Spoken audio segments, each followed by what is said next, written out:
에베소서 1장 22절에서 23절까지의 말씀을 다 같이 한 목소리로 읽도록 하겠습니다. 시작.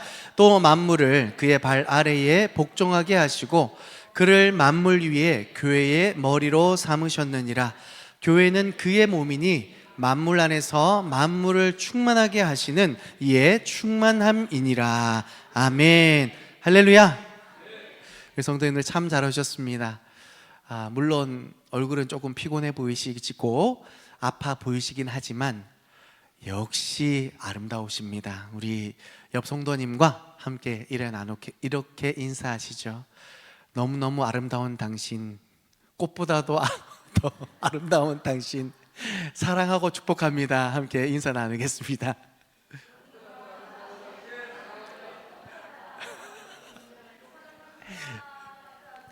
제가 이제 대충 앞에서 인사를 시켜보면 희한하게요, 말을 길게 하면 사람들이 대부분 기억 못 하는데 이쁘다 하는 건 다 기억을 해요. 희한하죠? 사랑하는 여러분, 이쁜 여러분, 오늘 이 자리에 우리는 우리는 모두 교회라는 이름 아래 하나가 되었습니다. 그런데 한 가지 질문을 드리고 싶어요. 교회란 무엇일까요? 많은 사람들이 교회를 단순히 건물이나 장소로 생각하기 쉽습니다. 하지만 성경은 교회를 단지 예배드리는 장소 이상의 살아있는 영적 공동체라고 말씀하고 있습니다. 교회는 그리스도를 머리로 삼은 그분의 몸이며 우리 각 사람은 그분의 지체로 부르심을 받았습니다. 예수님이 머리가 되셔서 우리를 이끄시고 우리는 그분의 지시에 따라 각자 맡은 역할을 감당할 때 비로소 교회는 교회가 되어지고 하나 되어서 충만한 은혜와 생명을 세상 가운데 흘려보낼 수 있는 기적의 통로가 되는 것입니다. 교회는 예수님께서 세상에 남기신 구원의 방주와 같은 존재입니다. 노아 시절에 방주가 없었다면 다 죽었겠죠. 그런데 그 방주 안에 노아와 그 가족이 또 거룩하고 부족한 짐승 안수 7수씩 그 안에 들어가면서 그 다음 시대를 열어갈 수 있었던 것이죠. 곧 교회는 이 어두운 시대 가운데 세상을 새롭게 할 유일한 희망이 된다라는 것입니다. 아멘이십니까? 따라서 오늘 본문은 이 교회에 대해서 이야기 나누고 있는데요, 오늘 본문의 설교 제목처럼 교회의 본질이 무엇인가, 그것들을 우리가 함께 나누게 될 텐데 결론적으로 딱 두 가지입니다. 예수 그리스도께서 교회의 머리가 되시고 그 머리 되심을 따라 우리 각자의 삶에서 지체와 같이 하나 되어 힘써 교회를 사랑하고 지킬 때 그리스도께서 교회를 충만하게 하시는데 우리 안에 충만이 일어나서 우리가 각자의 자리에서 우리를 충만케 하시는 이의 충만을 따라 또 누군가를 충만하게 해주는 복된 믿음의 통로로, 은혜의 통로로 우리가 살아갈 수 있게 된다라는 메시지를 가지고 있습니다. 이 말씀 속에 함께 은혜를 나누기 원하는데요, 우리가 먼저 첫 번째 기억해야 될 것은 머리 되신 예수님을 따를 때에 교회가 하나 되는 역사가 일어난다라는 것입니다. 교회 머리가 누구시라고요? 예수 그리스도. 여러분, 이쯤 시간 되면 찬양하고 나서 하루 일과를 열심히 하셨기 때문에 분명히 사단마귀는 졸음으로 역사합니다. 그럴 때 아멘 하시거나 큰 소리로 대답을 하셔야 됩니다. 그럴 때에 졸음마귀가 떠나가고, 오늘 되게 중요한 말씀 나누는데 그 말씀에 우리가 교회란 무엇인가를 분명히 정의하면서 은혜 받을 수 있어요. 제가 몇 주간 교회에 대해서 설명할 텐데 제가 느끼기에 우리 성도님들 다 교회 사랑하세요. 그런데 교회가 뭔지 잘 모르니까 오해도 생기고 낭비를 하고, 그리고 당연히 얻을 수 있는 것을 얻지 못하는 걸 보게 되면서 우리 교회가 지금 좀 교회론이 좀 약하다라는 생각이 되어져서 교회의 본질, 그 다음에는 교회의 사명, 이런 거 좀 나눌 거란 말이에요. 그래서 오늘 중요한 얘기할 거기 때문에 어쩌면 10수년, 20년 넘게 설교 말씀 다 들었는데 교회가 뭔지 아직 정의하지 못하고 있다면 졸음마귀와 함께 대적하고 싸우면서 교회의 본질이 뭔지 아셨으면 좋겠어요. 교회의 머리가 누구라고요? 예수 그리스도. 그렇죠? 하나님께서 만물을 그리스도의 발 아래 복종하게 하시고 그를 교회의 머리로 삼으셨느니라. 22절에 기록하고 있습니다. 머리이신 예수님은 교회의 방향을 결정하시고 모든 지체에게 지시를 내리시며, 그럴 지시를 우리가 믿음으로 순종할 때 교회가 하나 될 수 있다는 것을, 그리고 교회가 힘을 쓸 수 있다는 것을 기억하시길 바랍니다. 머리가 몸을 다스리는 것은 너무나 당연합니다. 여러분, 이게 안 되면 일상의 생활이 어려워요. 오늘 교회 와야 되겠다라고 일어나려 그랬는데 다리가 나는 쉬어야 되겠는데 하고 다리에 힘을 안 주네. 교회 올 수 있습니까? 없습니까? 그렇죠? 머리 따로 몸 따로 놀면 일상생활이 불가능합니다. 밥을 먹으려고 숟가락을 들고 싶은데 손이 자꾸 발가락만 후벼 파고 있는 거예요. 밥 먹을 수 있습니까? 없습니까? 굶어 죽는 거예요. 너무나 당연한 이 머리와 몸의 관계, 교회도 마찬가지입니다. 우리가 머리 대신 예수 그리스도의 지시에 따라 움직여 갈 때에 교회가 올바른 기능을 할 수 있다는 겁니다. 머리 대신 예수님을 따르지 않고 각자 자기 생각대로, 자기 감정대로, 자기 경험대로 각자의 길을 가면 교회는 고장이 나요. 제 기능을 하지 못해요. 교회에서 얻을 수 있는 기쁨이 아니라 슬픔과 낙심 속에 아유 이놈의 교회가 되는 거죠. 머리 대신 예수 그리스도를 온전히 모두가 따르지 않아서 일어나는 현상입니다. 이것이 얼마나 중요한지 로마 제국의 군대를 통해서 잠깐 살펴보기를 원합니다. 기원전 52년에 알레시아 전투라는 전설적인 전투가 있었습니다. 당대의 명장 율리우스 카이사르, 많이 들어보셨죠? 카이사르라는 분이 계세요. 이분이 갈리아의 족장 베르킨게토릭스, 어렵죠? 기억할 필요 없어요. 갈리아 족장 베르킨게토릭스와 맞서 싸우는데, 성을 공략하기 위해서 이 로마 군사가 카이사르 군대가 에워쌌어요. 그런데 그 옆 주변 민족이 다 군대를 연합해 가지고 그 후방에서 밀고 들어오는 거예요. 그랬더니 자, 제 손을 잘 보세요. 성 안에 갈리아 사람들이 진을 치면서 공성전을 하고 있어요. 로마 군대가 지금 에워쌌어요. 그런데 그 밖에서 연합군이 로마군을 에워쌌어요. 그러니까 샌드위치가 된 거죠. 지금 심각한 상황에 있어요. 곧 죽을 위기예요. 안팎으로 위기예요. 그런데 카이사르가 대단한 결단을 내리면서 어떻게 병사들에게 지시하냐면 바깥에와 안에 성을 쌓으라 그래요. 바깥의 성은 연합군을 대적하기 위해서 성을 쌓고, 안쪽으로는 저 진치고 있는 저들이 쳐들어오지 못하도록 성을 쌓아라. 여러분, 지금 사느냐 죽느냐의 문제에 지금 성 쌓을 때입니까? 아니면 지금 어떻게든 살궁리해야 될 때입니까? 살궁리해야 될 때잖아요. 그런데 장군이 성 이중으로 쌓아라 라고 얘기했을 때 병사들은 그 명령에 바로 움직입니다. 그래서 내벽과 외벽을 쌓아요. 그랬더니 그 높이만큼 올라가서 안쪽으로는 갈리아 군대를 물리치고 바깥쪽으로는 공격해오는 그들을 막으면서 그들이 진이 빠졌을 때쯤 다시 재공격을 하면서 안팎의 적을 무찌르게 되면서 로마 전투 역사에서 전설적인 기록으로 남게 됩니다.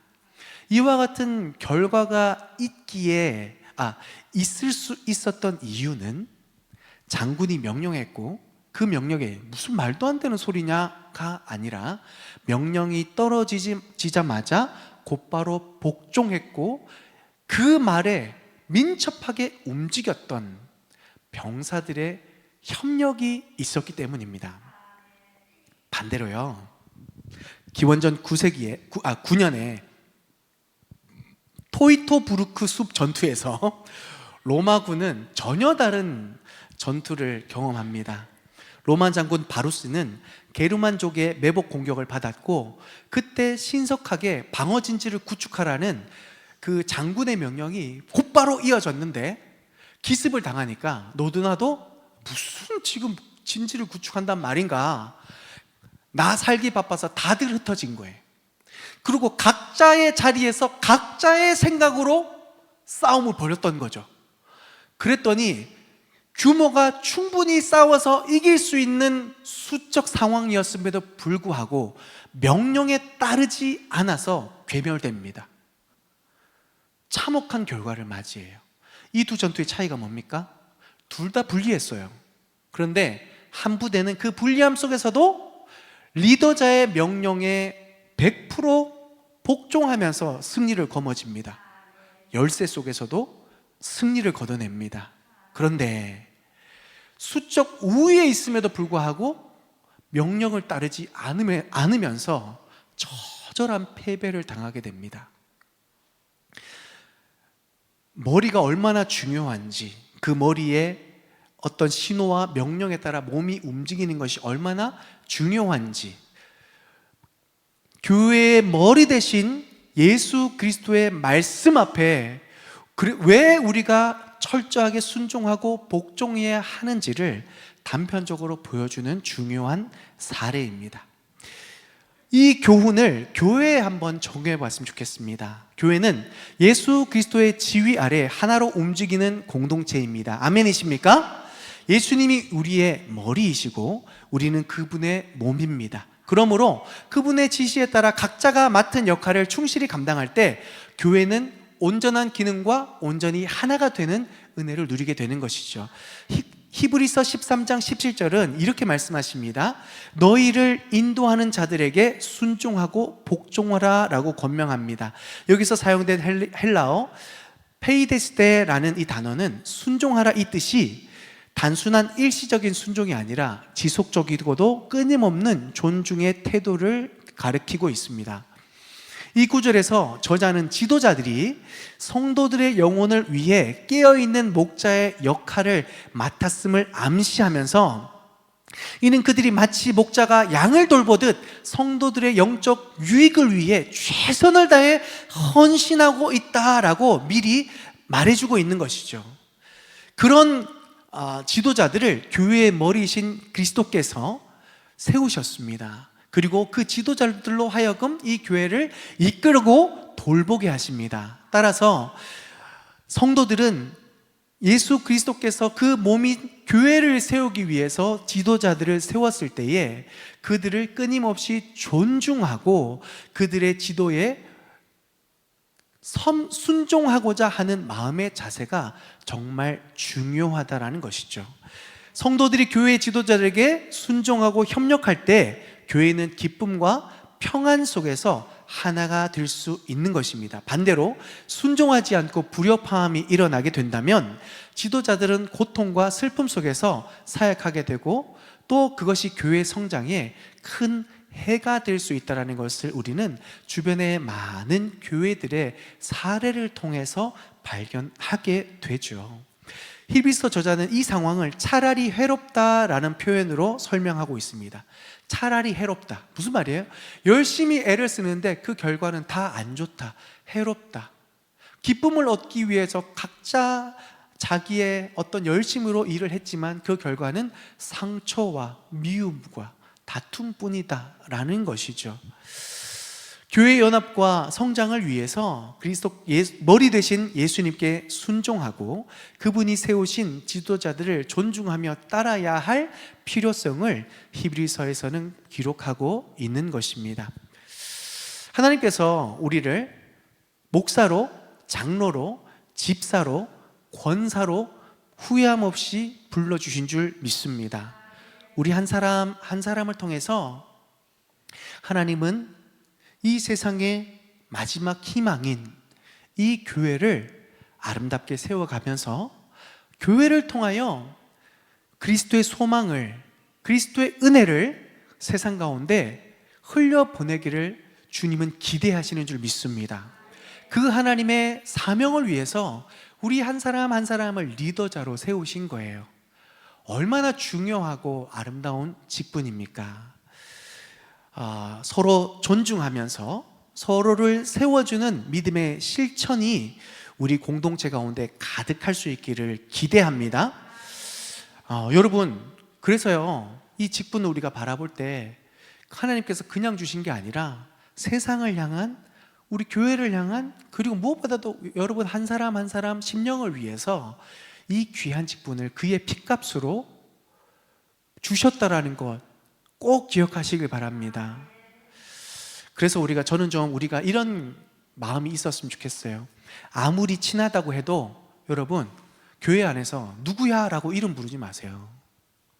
그거 덕이 안 됩니다. 나보다 나이 어리다고 해서 야, 대! 라고 이렇게 대하면 그 사람을 함부로 생각하는 것이 아니라 우리 한 사람 한 사람을 그의 핏값으로 부르신 예수님을 함부로 생각하는 겁니다. 피로 값주고 사신 교회, 이 세상의 마지막 희망으로 사용하실 이 교회를 함부로 생각하게 되는 것이기 때문에 여러분, 우리가 교회 안에서 서로 관계, 또 누군가의 무엇을 부를 때 조심하고 무엇보다도 존중하는 마음으로 서로를 대할 수 있어야 머리 대신 주님 앞에 우리가 온전한 질서와 하나됨을 가지고 제 기능을 발휘하는 교회가 될 수 있는 것입니다. 우선 저부터 잘 지키겠습니다. 여기 계신 분들도 함께 그렇게 결심했으면 좋겠어요. 이름 부르지 마시고 직분과 존칭을 사용하시기를 바랍니다. 나보다 어려도 존중해 주세요. 그게 내가 존중받는 비결입니다. 아멘이시죠? 앞으로 제가 이제 저부터 실천할 테니까 누구야 이렇게 부르면 제가 불꽃과 같은 눈정적으로 다시 쳐다볼 거예요. 에베소서 1장 우리가 왜 이렇게 합니까? 사실 친한 마음, 가까이 있고 싶은 마음 맞지만 우리는 사명을 가진 공동체 안에 있다는 걸 기억해야 돼요. 예수님께서 교회의 머리가 되시기 때문입니다. 머리 대신 예수님을 우리가 온전히 따라야 우리도 그 안에서 열매를 맺고 교회가 교회될 수 있기 때문입니다. 그분이 인도하시는 방향을 따라 가야지만 교회가 하나 되고 그 안에 하나님이 주시는 참된 평안과 생명이 흘러 넘치게 됩니다. 교회가 각자 자신의 뜻이 아닌 머리 대신 예수님의 지휘에 순종하는 공동체가 될 때에 우리는 하나로서 하나님의 나라를 확장하는 최후의 소망이 되는 그런 힘이 있는 교회가 될 줄 믿습니다. 두 번째로 우리가 기억해야 될 것은 우리가 머리 대신 주님을 온전히 따를 때에 주님은 또 우리를 충만하게 하신다라는 겁니다.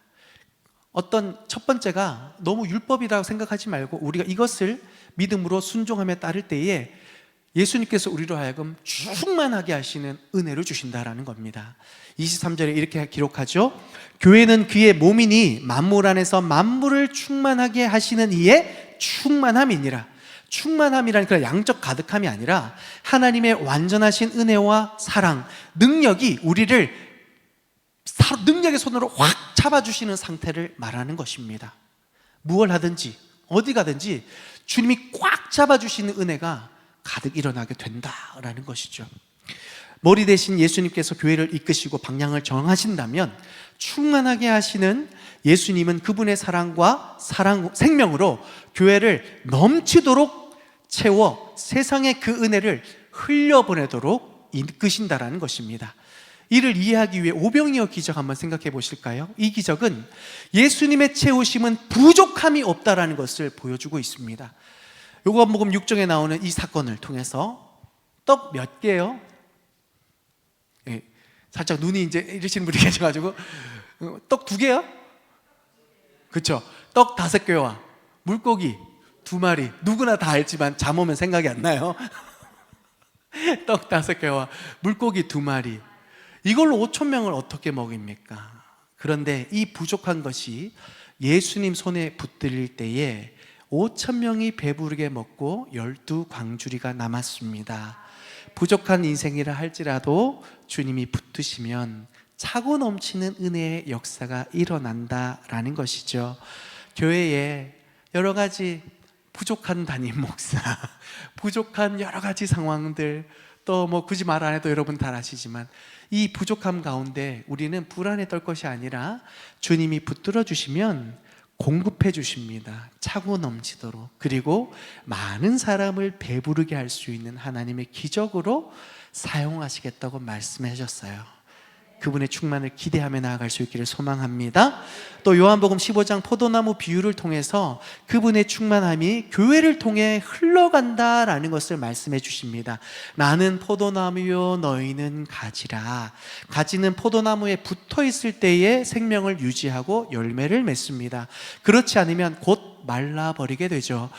교회도 예수님께 연결되어 있을 때에 비로소 그분의 생명력과 은혜가 흘러 들어오고 이 풍성한 열매를 교회 가운데 맺혀지면서 이 열매로 세상을 기쁘게, 세상을 행복하게 만들 수 있는 은혜의 통로가 되는 것입니다. 이처럼 예수님께서 교회를 충만하게 하신다는 것은 교회가 그분께 붙들려 있을 때에, 붙어 있을 때에 예수님의 생명력과 은혜가 교회를 통해 세상에 흘러가도록 하신다라는 뜻입니다.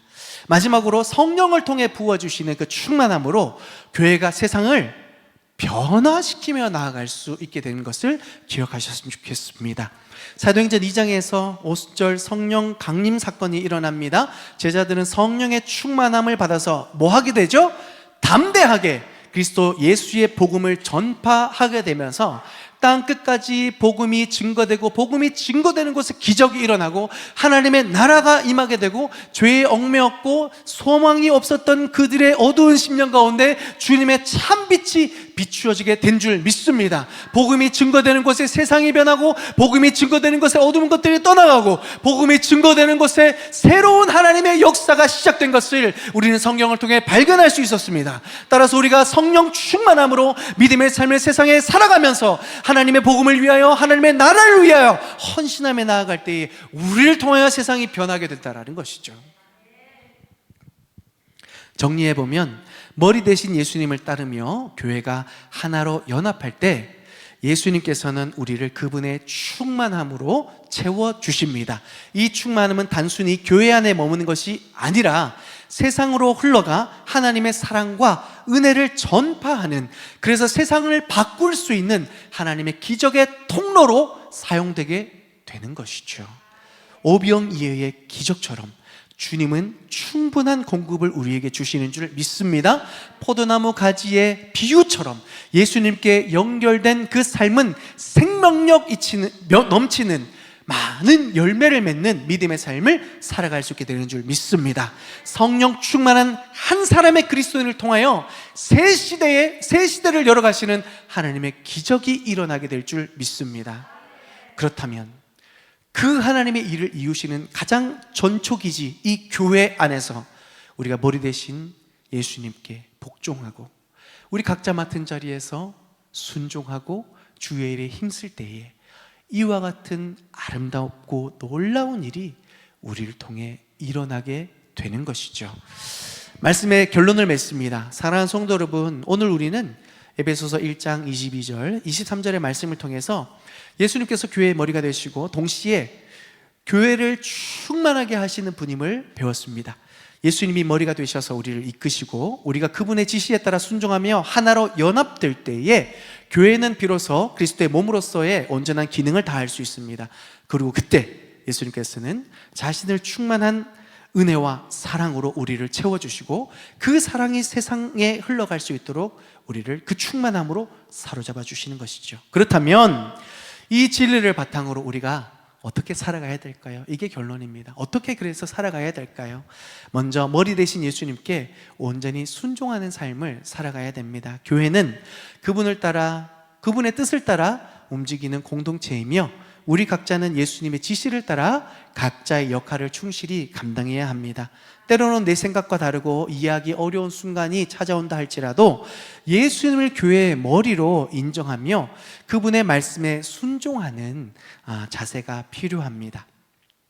히브리서 13장에서 강조하는 대로 교회의 지도자들을 존중하고 그들의 권면에 순종하는 태도 또한 중요합니다.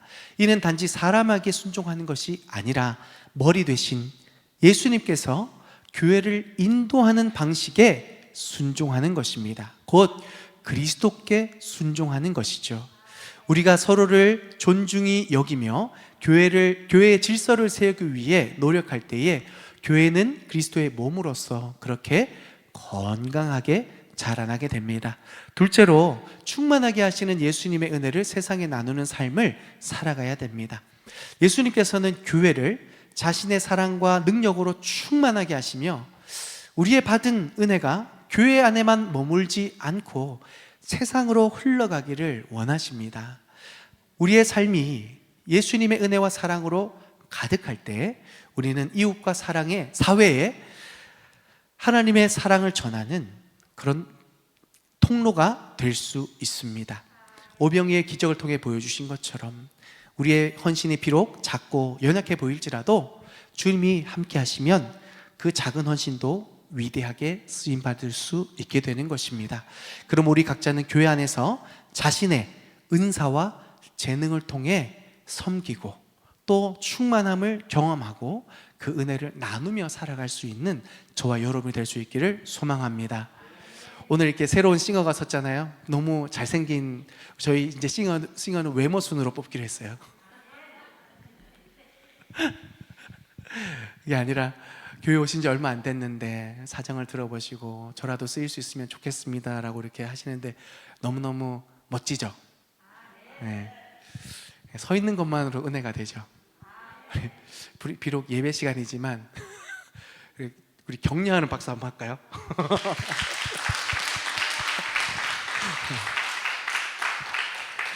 이제 어디 못 간다 이제.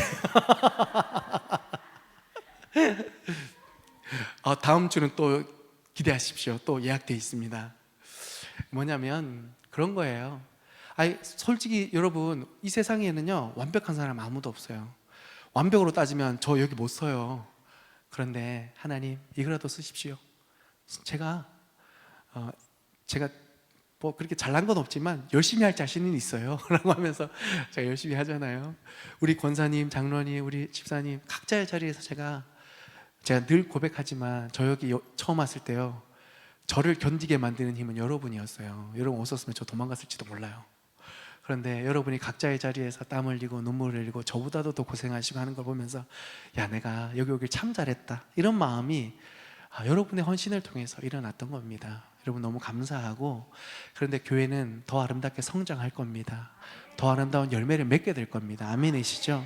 그러면 머리 대신 주님 앞에 우리 각자의 자리에서 각자의 받은 탤런트를 가지고 최선을 다해서, 기회 주실 때 최선을 다해서 여러분 봉사하고 헌신할 수 있길 바랍니다. 그럴 때에 교회가 이 땅의 마지막 희망이라고 주님이 말씀하시잖아요. 그 교회 나를 통해서 그 교회가 든든히 세워지고 이 교회를 통해서 이 세상이 새롭게 되는 그 하나님의 놀라운 기적을 함께 맛보면서 그것이 얼마나 우리의 삶의 위대한 가치인지, 세상의 그 어떤 것보다 이것을 자랑하는 것이 얼마나 놀라운 일인지 우리가 함께 경험하고 고백하며 나아갈 수 있는 믿음의 공동체가 될 수 있기를 소망합니다.